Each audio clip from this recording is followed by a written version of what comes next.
सभापति जी, मैं आपका धन्यवाद देता हूं कि इस महत्वपूर्ण विषय पे मुझे बोलने का आपने अवसर दिया, मौका दिया है। मैं सबसे पहले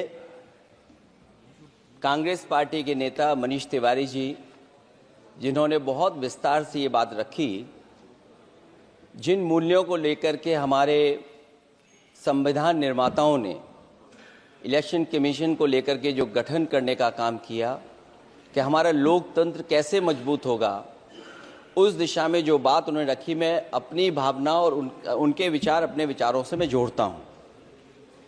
मुझे खुशी है इस बात की कि सरकार ने इस बात पर चर्चा और मौका दिया हम सबको अपनी बात रखने का। अभी जब मैं भारतीय जनता पार्टी के माननीय सदस्य जी का सुन रहा था बात,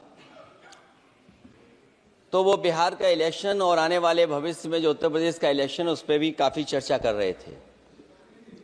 सभापति महोदय, मैं कुछ बातें ऐसी कहना चाहता हूं जो हम लोगों ने अपनी आंखों से देखा, और जिस इलेक्शन कमीशन से हमें ये उम्मीद थी कि निष्पक्ष काम होगा, निष्पक्ष कार्रवाई होगी, वो हमें कहीं देखने को नहीं मिली।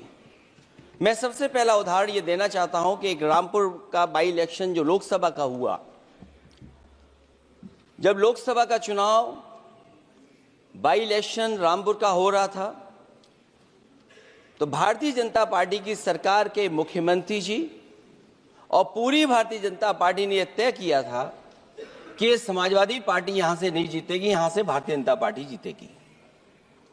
और ये आशंका हम लोगों को थी कि हर तरीके से हम लोगों को दबाया जाएगा, हर तरीके से चुनाव में धांधली की जाएगी। और जिस समय चुनाव शुरू हुआ, वो चीजें हम लोगों को देखने को मिली।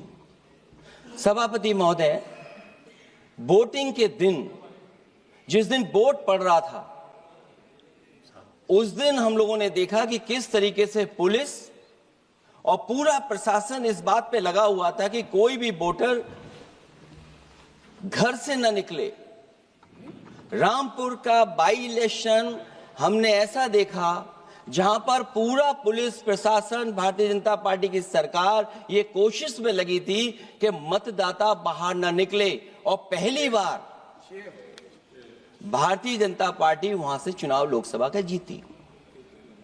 ये बाई इलेक्शन लोकसभा की बात कर रहा हूं मैं, और एक एक घटना की सूचना हम लोगों ने इलेक्शन कमीशन को दी है।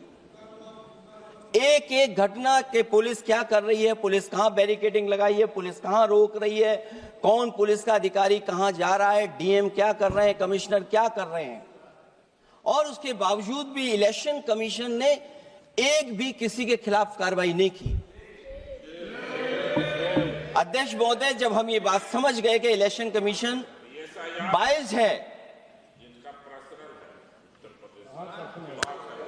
अध्यक्ष महोदय, ये जो नए नए लोग इधर से उधर खिसक गए हैं, या ना बोले तो अच्छा ही है। एक मिनट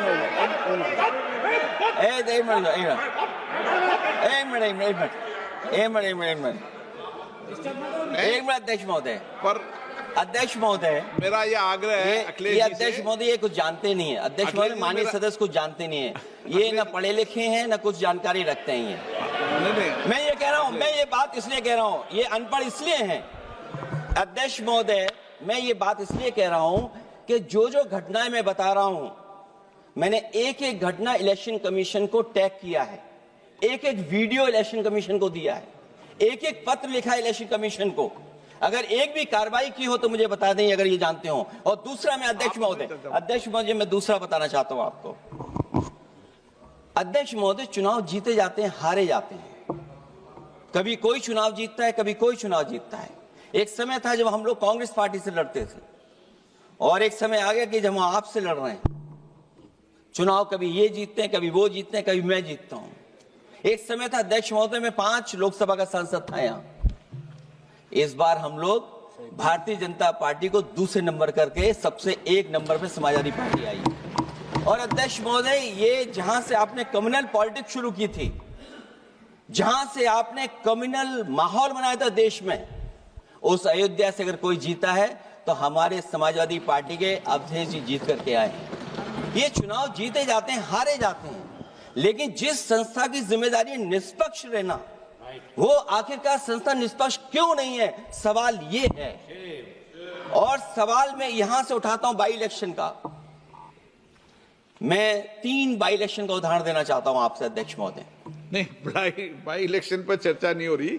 नहीं, मैं नहीं, जब तक आप अध्यक्ष महोदय चीज जानोगे नहीं, अगर मैं एग्जांपल नहीं दूंगा कि इलेक्शन कमीशन क्या कर रहा है, तो अब मैं रिफॉर्म क्या मांग करूंगा। अध्यक्ष महोदय, जब तक मैं घटना नहीं बताऊंगा, मैं पहला बाई इलेक्शन बताना चाहता हूं। ओके, मानिए आपका नंबर आएगा।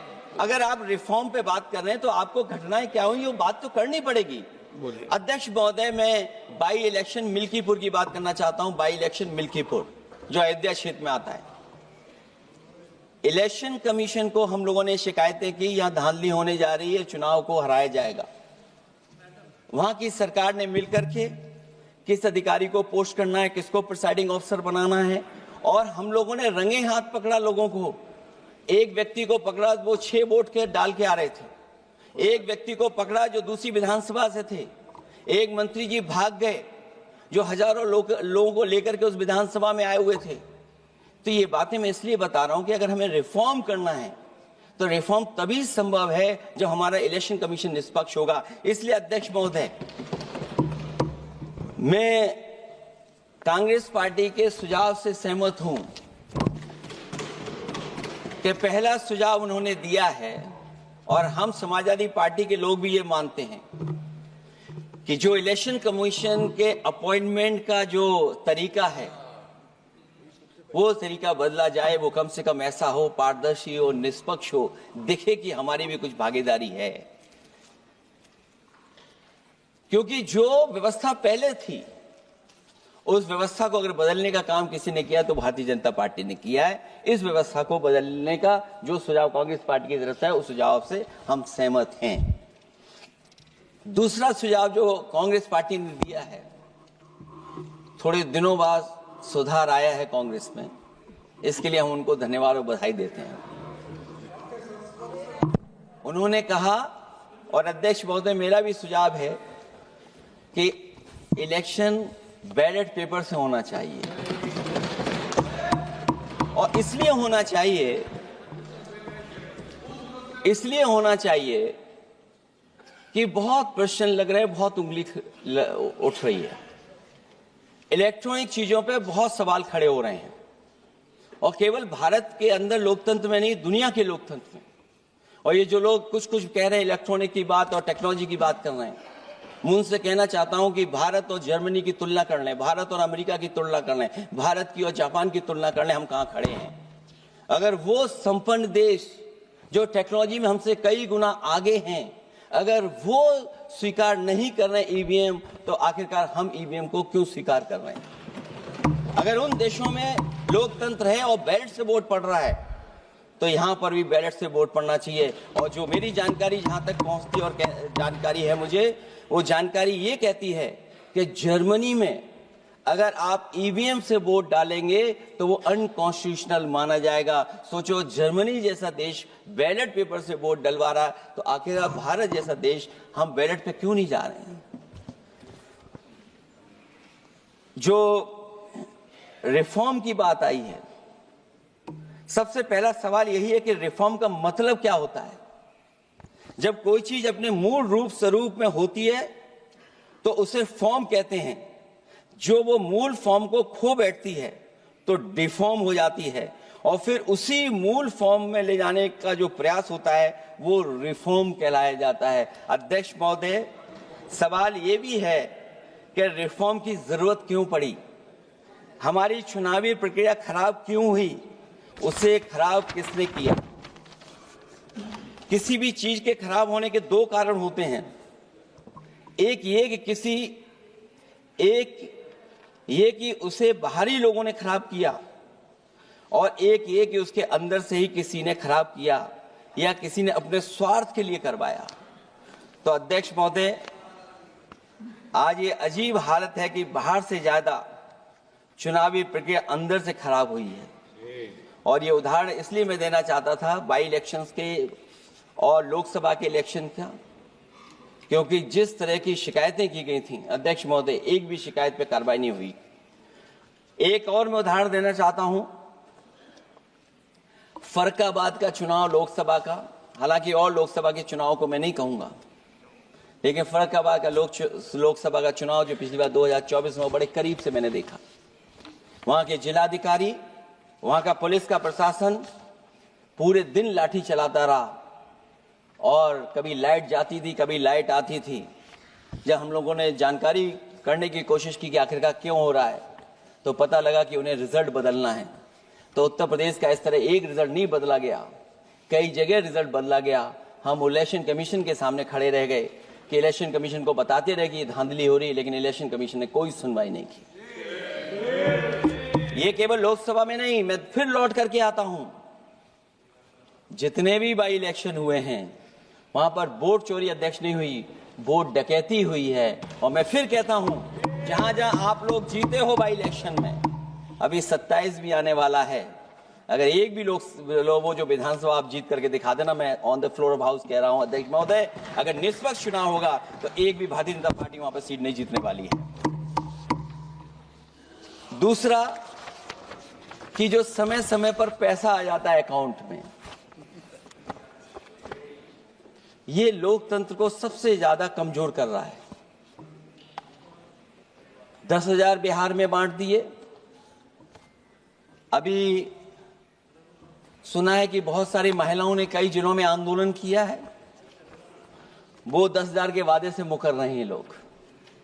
और मुझे याद है कि जिस समय उत्तर प्रदेश में मैं फ्री मोबाइल देने जा रहा था, कैबिनेट से मैंने पॉलिसी पास की थी, लेकिन यही बीजेपी के लोग चिल्ला चिल्ला करके उसको कह रहे थे कि चुनाव को इन्फ्लुएंस करने के लिए ये पॉलिसी लेकर के आए हैं, ये बांटने जा रहे हैं, और उसको रोक लगवाने का काम इलेक्शन कमीशन से किसी ने किया था, तो वो भारतीय जनता पार्टी थी। तो एक तरफ तो अपना पैसा दे रहे हैं आप, दूसरी तरफ कोई जनता के लिए अगर कोई पॉलिसी लेकर के आ रहा है उसको रोकना चाहते हैं। ये भेदभाव अगर किसी ने देखा है तो हम लोगों ने देखा है। फिर तीसरा, हम चाहते हैं कि मीडिया का जो रोल है चुनाव में, कुछ बात हम लोगों को समझ में नहीं आती। हमारे जो गरीब मतदाता हैं वो कभी कभी अध्यक्ष महोदय हमसे पूछते हैं कि आप तो टीवी पे आते हैं और चले जाते हैं, कुछ लोग टीवी पे आते हैं फिर जाते ही नहीं है, ये कारण क्या है? अगर इलेक्शन के समय पर हम पॉलिटिकल पार्टीज को स्पेस अगर बराबर नहीं मिलेगा तो शायद चुनाव निष्पक्ष नहीं होंगे। इसलिए अध्यक्ष महोदय, आपके माध्यम से मेरा सुझाव ये भी है कि चाहे वो प्राइवेट हो चाहे सरकारी हो, मीडिया में बराबर का कहीं ना कहीं हम लोगों को भी स्पेस मिलना चाहिए। इधर एक नई चीज है, नया जमाना है, तो नई चीज है सोशल मीडिया। पहली बार देखने को मिल रहा है कि जहां पर इमेज बनाने के लिए पैसा नहीं खर्च किया जा रहा अध्यक्ष महोदय, दूसरे की इमेज कैसे खराब की जाए उसके लिए पैसा खर्च किया जाता है।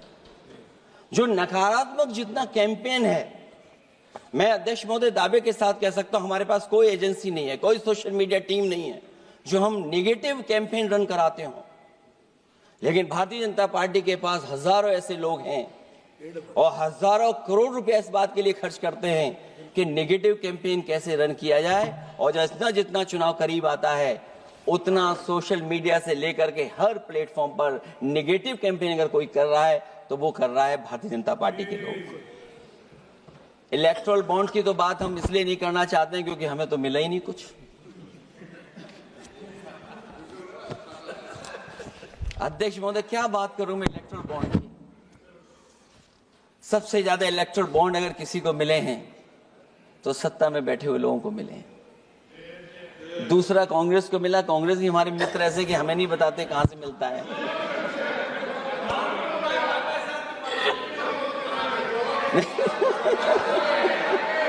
अध्यक्ष महोदय, सबसे ज्यादा चुनावी खर्चा इनके पास, दूसरा खर्चा इनके पास। हम लोगों का भी तो कोई ख्याल रखे अध्यक्ष महोदय,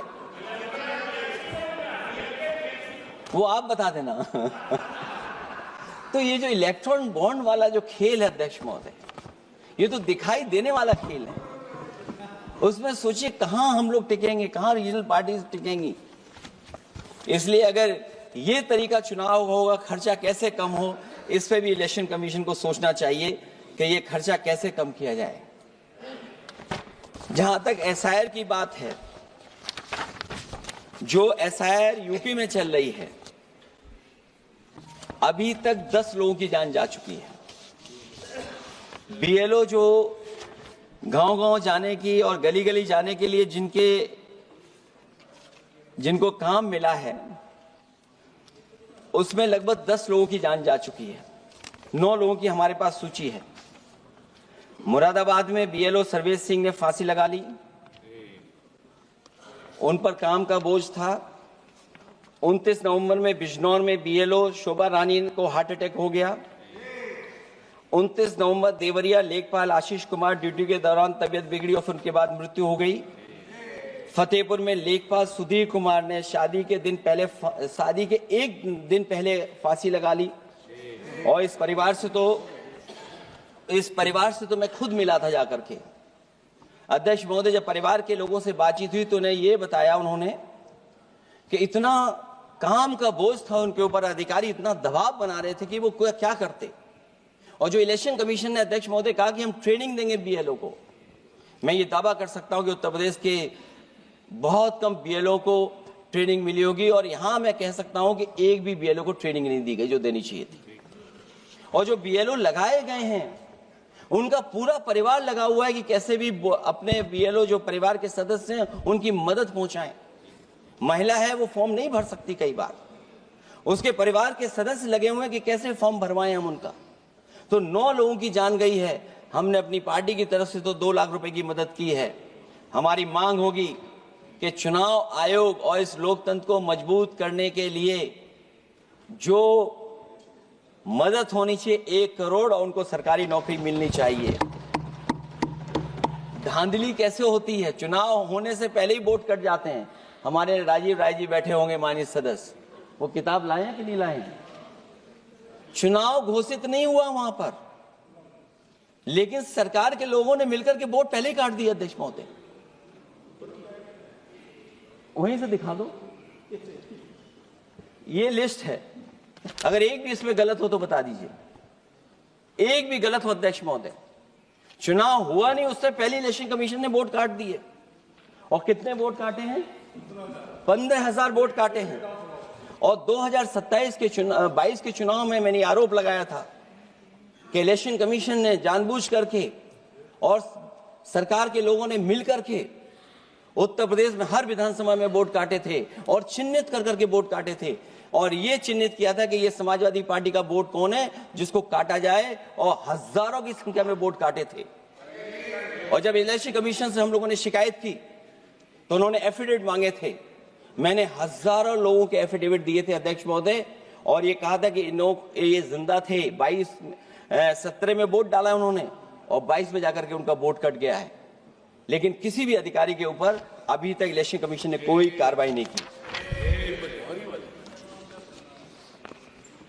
इसलिए सुधार की ये प्रक्रिया चुनाव आयोग से ही शुरू होनी चाहिए। चुनाव आयोग को निम्नलिखित बातों का सुधार करना ही होगा अध्यक्ष महोदय। चंडीगढ़ में कैमरे के सामने की चोरी पर, बंदूक तानकर वोटरों को वोट डालने से रोकने पर, उपचुनाव में चुन चुनकर एक अधिकारी पोस्ट करने पर, जीतने के बाद भी सर्टिफिकेट बदल देने पर, चुनाव आयोग को हमारे द्वारा दिए गए हजारों एफिडेविट प्राप्त न होने की झूठी बात पर, जबकि हमारे पास जमा करने की रसीद है, वॉशिंग मशीन फार्मूले पर जिसमें एक दिन पहले का भ्रष्टाचारी अगले दिन भद्राचारी हो जाता है और ऊंचे पद पर बैठा दिया जाता है, सत्ताधारियों के पैसे बांटने पर पकड़े जाने पर, सिद्धांतहीन राजनीति पर भी होना चाहिए, चुन चुनकर पीडीए के वोट काटने पर भी होना चाहिए, नकली वोटर से वोट डलवाने पर भी, नकली आधार कार्ड बनाकर चुनावी खेल करने पर, एक वोटर के द्वारा कोई वोट डालने पर, चुनाव के दौरान योजना चलाकर घूस देने पर। और अध्यक्ष महोदय, मैं ये जरूर कहना चाहूंगा कि जब 1 नेशन 1 इलेक्शन की बात हो रही है और अभी सत्ता पक्ष के माननीय सदस्य ने कहा कि वो एक वोटर लिस्ट भी करा देंगे, ये बात मैं कह दूं अध्यक्ष महोदय, उन्होंने ये कहा कि 1 नेशन 1 इलेक्शन तो होगा ही होगा, लेकिन एक वोटर लिस्ट भी एक होगी। हमें उम्मीद है कि वोटर लिस्ट एक होगी और वोटर कार्ड ऐसा बने। अभी तक तो हम आधार कार्ड के लिए मांग करते थे। देश के प्रधानमंत्री जी कहते हैं कि हम तो कई समस्याओं का समाधान कर चुके हैं। सेल्फ एफिडेविट, सेल्फ अटेस्टेड अगर आप दे देंगे डेट ऑफ बर्थ तो हम स्वीकार कर लेंगे। लेकिन अब सुनने में आ रहा है यूपी में आधार ही को स्वीकार मान ही नहीं रहे हैं उसको। आधार जैसा कार्ड जो जिसमें सब कुछ डॉक्यूमेंटेड है, आपके फिंगर्स हैं, आपकी आई है, आपका पूरा डिटेल है, उसके बाद भी आप आधार को नहीं मान रहे। इसका मतलब ये एसआईआर नहीं है, ये अंदर ही अंदर एनआरसी वाला काम कर रहे हैं। क्योंकि हमने उत्तर प्रदेश में सुना है कि वहां के मुख्यमंत्री जी कह रहे हैं कि हम डिटेंशन सेंटर बना रहे हैं। वही एसआईआर में जिसका नाम नहीं उसके लिए डिटेंशन सेंटर की जरूरत है।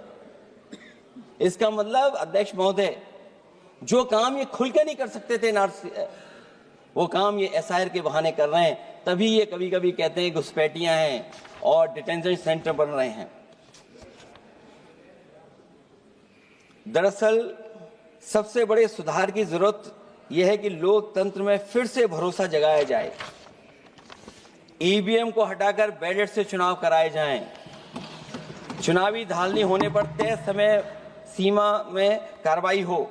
विपक्षी अनदेखी न की जाए, विपक्षी शिकायतों पर पक्षपात न हो। चुनाव आयोग निर्भीक हो।